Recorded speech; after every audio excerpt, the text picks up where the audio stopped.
আগেই বলেছি এই মশরুমটা কিন্তু কবজি ডুবিয়ে ইলিশ মাছ খাওয়ার মশরুম, তাই জন্য আজ আবারও বানিয়ে নিলাম বেগুন দিয়ে ইলিশ মাছের ঝোল। তার জন্য প্রথমে মাছগুলোকে আমি ভালো করে ধুয়ে নিয়ে নুন হলুদ মাখিয়ে কিছুক্ষণ রেখে দেবো। তারপর কড়াইতে বেশ অনেকটা সর্ষের তেল দিয়ে মাছগুলো হালকা লাল লাল করে ভেজে তুলে নেব। এই মাছ ভাজা তেল দিয়ে ভাত খেতেও কিন্তু দারুণ লাগে। তারপর ওই মাছ ভাজা তেলের মধ্যে বেশ অনেকটা কালো জিরে দিয়ে লম্বা করে কেটে রাখা বেগুনগুলো দিয়ে বেশ কিছুক্ষণ ধরে ভেজে নেব। আর অন্যদিকে একটা মশলা তৈরি করবো, তার মধ্যে লঙ্কার গুঁড়ো, হলুদ আর জিরের গুঁড়ো আর সামান্য একটু জল দিয়ে আর নুন দিয়ে ভালো করে মশলাটাকে দিয়ে দেবো।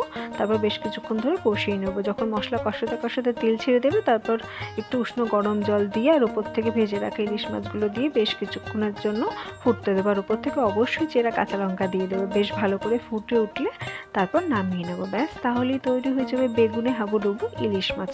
এই রেসিপিটা খেতে এত ভালো হয়, হালকা মশলায় এই বেগুন ইলিশ কিন্তু দুর্ধর্ষ লাগে। শুধু ভাতের সাথে এই রেসিপিটা জাস্ট ফাটাফাটি লাগে।